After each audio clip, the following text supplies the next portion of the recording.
Hey, you're listening to Wrestling Roundup, FreeFM 89.0. This is your host, Grady Hooker. Gonna do something a little differently. From the start of the show, live via Skype, Josh. Yo. We're gonna start off, we're gonna talk a little bit about the Slammies before we head into the main event, TLC. What do you think of the big winners of the night for Superstar and Diva of the Year? Well, Superstar of the Year, I felt, should have been the Superstar last year. So he finally got the award that he deserved. Fair enough. Daniel Bryan, he's definitely had a great year, but I don't know if he's got the biggest year out of those guys. The only legitimate person that I would consider giving the award to was Cena. And Cena's already won 3, I believe. Fair enough. It was crowd vote, so you kind of knew it was going to be leaning into Daniel Bryan's favor. Yeah. Diva of the Year was the Bella Twins. See, that shocked me a little bit. They're really popular. Yeah. I thought possibly it could have leant towards AJ. Yeah. AJ should have probably won it. But with all things fan participated, you're never going to see a villain win the award. Well, talking about that, the double cross of the year. Are we counting HBK as a villain? It seems to be so, and they're starting to drop little tiny hints at a possible one more match for Shawn Michaels. The crowd definitely wanted it. Yep. Match of the year. You weren't too happy about the winner of this one. Neither were you. No. I think... Honestly, my match of the year wasn't even in this list of matches. Okay. My match of the year was the number 1 contenders match on Raw between John Cena and CM Punk to see who would face The Rock. Fair enough. For the WWE Championship. If I had to pick off the list, though, I think I would have gone with The Undertaker CM Punk. Yeah, that was a slam dunk of those 4. That was bar none the best match on those 4. We have Insult of the Year. Stephanie McMahon ends up winning that one. Yeah. That was fun. Then we have the LOL moment. We got a little cameo from the New Age Outlaws to present that one too. Yeah. Honestly, I don't know what to think about this award because it really shows where The Rock is right now because they didn't even do a pre-taped thing for him. No. That pretty much spells out The Rock is not going to be in the plans for WrestleMania 30. Yeah. I think possibly Titus O'Neil throwing up should have won that award. Yeah, would have been fun, as good as anything. I think the only reason Vicky doesn't get win it because from where she got fired was because she was immediately hired as the SmackDown general manager. Yeah. The extreme moment of the year goes to CM Punk. I would have given that to Ryback. Sparing Cena through the lights. LED light board. I think that was more extreme. Fair enough. CM Punk's attack wasn't really extreme, but it was definitely vengeance. The next one you definitely knew who was going to win instantly, the Fan Participation Award. Yeah. All you have to do is just hear the music and then yes, yes, yes, yes! And that's it. I mean, the entire crowd does it. Yeah. The only one that sort of had a chance of even getting near that was Fandangoing. I don't know, the Let's Go Cena sucks chance kind of is everywhere. True. Okay, the What a Maneuver. I definitely agree with this one. Roman Reigns' spear. Yeah, he delivers it with such a ferocity that it makes you think that he's literally going to tear the person in half. He also walked away with Faction of the Year for the Shield. And also the hashtag of the year, believe in the Shield. Yeah. Okay, then we had the You Still Got It, which went to Gold Dust. He's looked as good as he has ever looked. Yeah. Couple of the year, Daniel Bryan and Brie Bella. That was a given. Tag team, Cody Rhodes and Goldust. That kind of shocked me a little bit because, I mean, the Shield have been pretty dominant tag team all year long, and it also surprises me that Team Hell No was not on this list. Nah, they're a bit They're earlier. not a tag team anymore, but they were really, really important for the first half of the year. Fair enough. Feat of Strength went to Mark Henry pulling 2 trucks. Yeah, that was incredible. Was it a world record or something? I believe it was. If it wasn't, it was just one heck of a feat of strength. Fair enough. The Say What quote of the year. Boy, there have been some really random stuff said on Raw this year. As you can tell by the winner. Yeah. One stipulation, I'm in my boy's corner and I'll be your huckleberry all night long, baby. We'll move on to Best Dance Move. The Funkadactyls picked that up. And then Favorite Web Show went straight to JBL and Cole. Something Brandon's probably happy about. Best Crowd of the Year went to the Raw after WrestleMania. I can't argue with that. Yeah. I mean, I want to, but I can't. Catchphrase of the Year went to Yes, Yes, Yes again. Breakout Star went to the Shield. It's not really a star, is it? Yep. Either way, This Is Awesome went to Big Show knocking out Triple H. Yeah, I mean, these three are going to be stars. It's just a matter of time after they break up and to how far of a star they can become. Yeah. And Beard of the Year, to no surprise, went to Daniel Bryan. Yeah. Okay, well, we'll move on into the classic entrance theme of the week. It's the Dudley Boys. And you're back, Wrestling Roundup, FreeFM 89.0, Grady, Hooker, and Josh. We'll jump into the main event of tonight's show, TLC. What did you think of the show, Josh? I thought it was a really good show. I thought we had a couple of really good matches. We had a couple of twists we didn't expect. And we have a World Heavyweight Champion.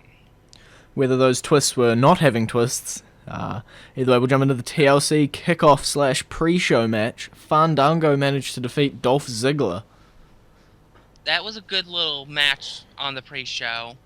I had picked Ziggler, and thanks to Summer Rae, we got Fandango with his arm raised.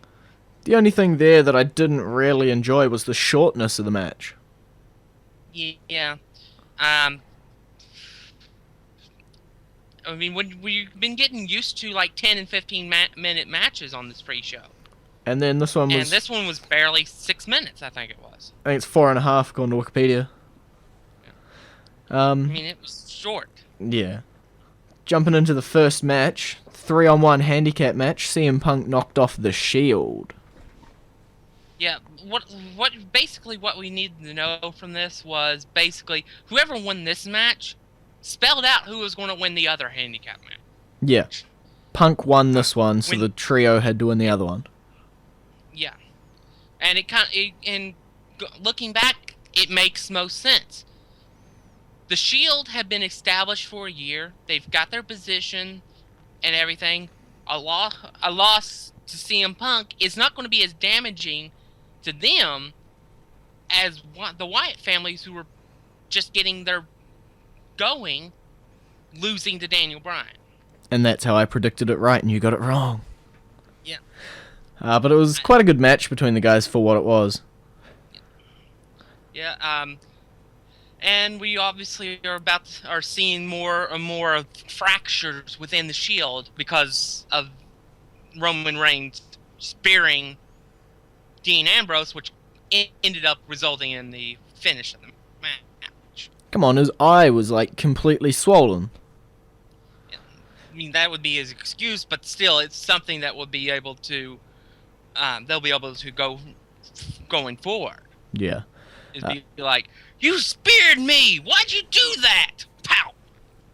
Okay. Something you weren't too happy about next. AJ Lee retained against Natalia. I was shocked. You know what? New strategy. I'm just going to pick AJ until she loses the title.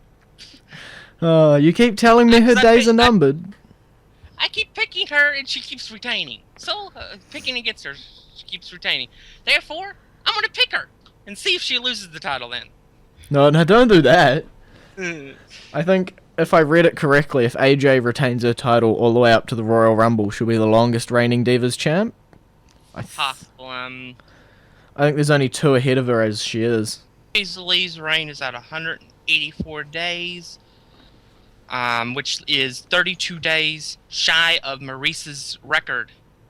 So if she makes it to Rumble. Yeah, she probably will. Yes, she probably will have the record once the Rumble hits. Okay.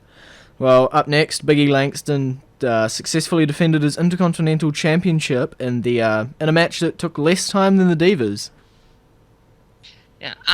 Honestly, I forgot that Damien Sandow was facing Biggie Langston. When Sandow came out, I was like, oh, we're getting an unannounced Sandow match. And then I was like, oh, whoops. This is for the Intercontinental Championship. Should have been paying more attention. Or maybe they should have built it better. Fair enough.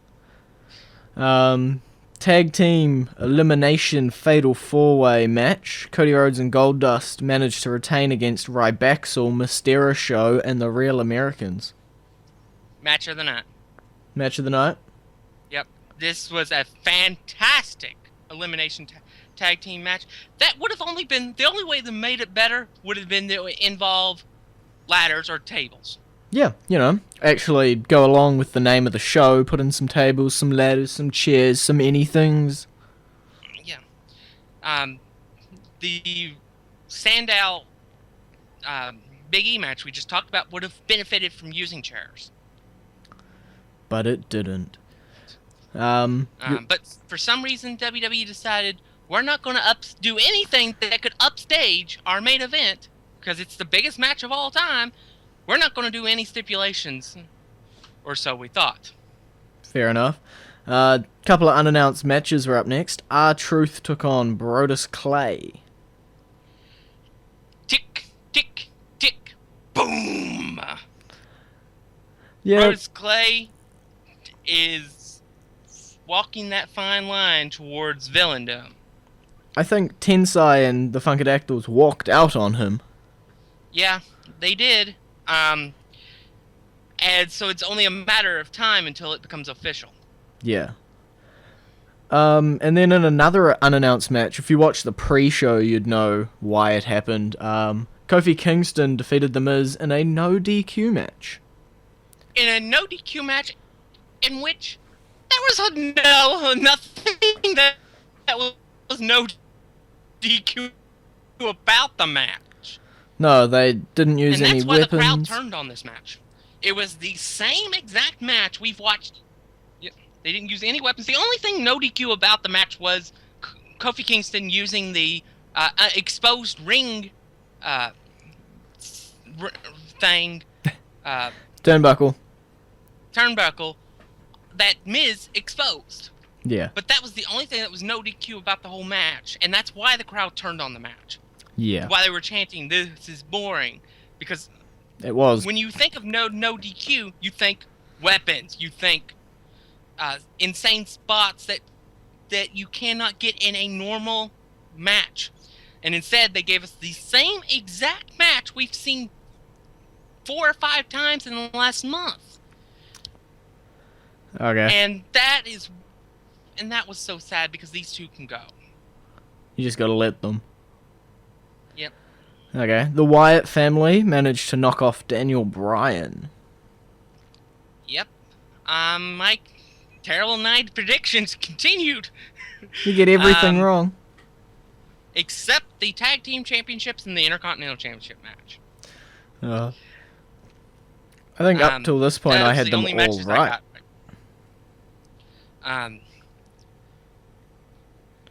Yeah, I mean, once Punk won the first handicap match, it was, you knew Daniel Bryan stood no chance of winning the match. But what about that But it was a creepy... great match, and it had Bray got to show off his creepiness with that crab walk. Oh, that was just horrible. This is creepy. Oh boy. I mean, Bray keeps getting better and better, and you keep showing more and more of him getting deeper into this character. Yeah. And what's successful about a character is not reading lines off a script. It's becoming the very character that you're told to be. Yeah. The crab... And Bray Wyatt is Bray Wyatt. It does not... He lives it, breathes it, eats it. He is that character. Yeah, the crab walk wasn't even, like, the only creepy point. That weird holding Daniel Bryan like a baby at the end of the match. Yeah. I mean, and you don't know if that's the end of this feud. Is it going to continue?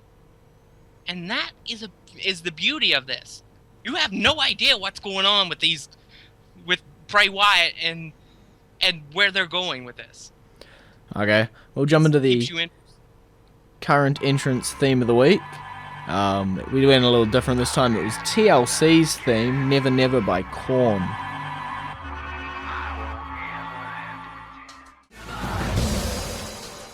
And you're back, Wrestling Roundup, FreeFM 89.0, Grady, Hooker, and Josh. We've worked our way up through the card for WWE's TLC, and we're into the main event. John Cena, the World Heavyweight Champion, took on Randy Orton, the WWE Champion, in a tables, ladders, and chairs match to crown the first ever WWE World Heavyweight Champion. I'm glad they're keeping the World Heavyweight Championship name, because it does have that huge lineage behind it. So that's one good thing about this unification. Yeah. Is that the name World Heavyweight Champion is not going away, at least for now. Yeah, they sort of just meshed the two names together. Which we kind of already did with the World Heavyweight Championship anyway, because we always referred to it as the WWE World Heavyweight Championship, because it was supposedly not part of the original lineage. Well, now it is. Yep. But this TLC match was a good TLC match. Couple of the moments that really stand out to me was when Cena was hanging off the titles. Yeah. The only thing we needed there was Edge to spear him off the the chair, the belt. So that would have been awesome. But instead, we got Randy Orton hitting him with a chair. And yeah, the handcuffs. How'd they get there? Yeah, obviously Randy Orton placed them in there before the match. Randy Orton's not that smart. Or the Authority put him there. There we go. Ding, ding, ding, ding, ding, ding, ding. We have a winner. But you got to remember, he used handcuffs before on Cena. I know, that's what I thought when I saw them. So it's not outside the realm of possibility that he actually had him planned there. He just forgot which mat he put him under. Nah. There's got to be some twist. Otherwise, the only twist is no twist. And that was the biggest twist of all. That was the biggest swerve that they could have done. Was not to do anything at all. Come on, we had the Authority, we had Vince, we had everything there set up. Anything could have happened. And they vanillaed it. And they gave us a clean-cut winner. Although I will say this, that fall that Cena took at the end of the match was brutal. I think he was actually supposed to land through the table, and instead he landed on the corner of the table and knocked himself out. Yeah. I have a feeling that was definitely meant to be run a little differently. But it was definitely brutal. The match was good. It had about everything you would want in a TLC match. I mean, Orton got put through 3 tables. Yeah. Didn't Cena get put through the announce table? One of them did. Yeah. I think Orton actually the announce did. table got taken out. I know that. Yeah. But it was a good match to have somewhat of a chemistry, but they don't have the kind of chemistry Cena has with Punk or Orton has with Bryan when they want to show it. Fair enough. What do you think this was definitely a good match. What do you think the title belt will look like going forward? They're not going to make a new one. You think they're going to stick with WWE? I'll tell you why. All right. First off, it took them a year and a half to plan the new WWE Championship belt. Yeah. And it cost them $50,000 to make that belt. They're not going to make a new one. They're going to stick with that? What they'll either do is Randy Orton will carry both titles, or they will drop the World Heavyweight Championship belt, and he will carry the WWE Championship belt. But he will be forever referred to as the WWE World Heavyweight Champion. See, I figure they'll go with the WWE one. I think it's got the cooler appeal to it. It doesn't have the lineage, but it has the appeal. Yeah. But it's possible that they may just have him carry them both around the way Jericho did. True. Could get a little heavy. So we'll have to see where they go from here, but at least from the name, the World Heavyweight Championship is not going away anytime soon. Yeah. Where do you think they'll be heading? We've got the Royal Rumble coming up, is it, in a month? Yeah. Well, with one WWE champion, with the WWE World Heavyweight Champion, that means that the Royal Rumble is now as important as it has been in 15 years. Because this means that no matter what, the Royal Rumble winner is going to be the main event of WrestleMania. Unless somehow there's a Hulk Hogan, Undertaker, Sting triple threat match. But I mean, it's not going to open the show. It's not going to do that. No.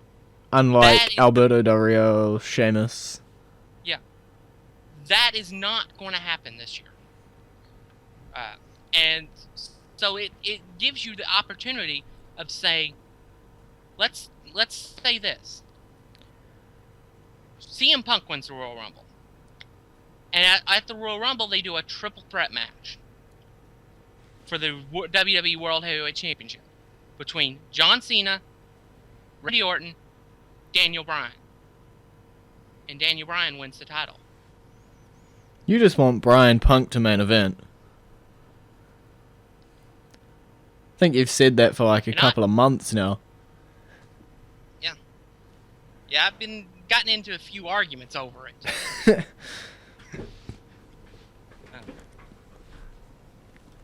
It would be a great match. So there's also the possibility of, say, somehow Randy Orton becomes the coward villain that he was in 2007 through 2009 when he would do anything to retain the title. Long shot picks for the Rumble? Long shot, I'm going to go with... for a long shot, I'm going to go with... That's actually kind of hard with only one world champion now. I'll go with the long shot. In other words, I have no confidence that this person will ever win the Royal Rumble. I'll go with Dolph Ziggler. Okay. Yeah, you have to be a main event caliber person right now in order to be able to. Which brings me up a thought. The returning Sheamus. Yep. I thought Sheamus would come back at the Rumble for a little while. That was definitely just a spark. Wait. I mean, I know Sheamus won 2 years ago, but he is the main event level talent. That's it for this week. You can visit our Facebook page, facebook.com/Wrestling Roundup Radio, or our Twitter page, twitter.com/Wrestling Radio. Just to let you know, we will be airing a new episode next week and the week after. We're not going to take a Christmas break, so we'll see you next week.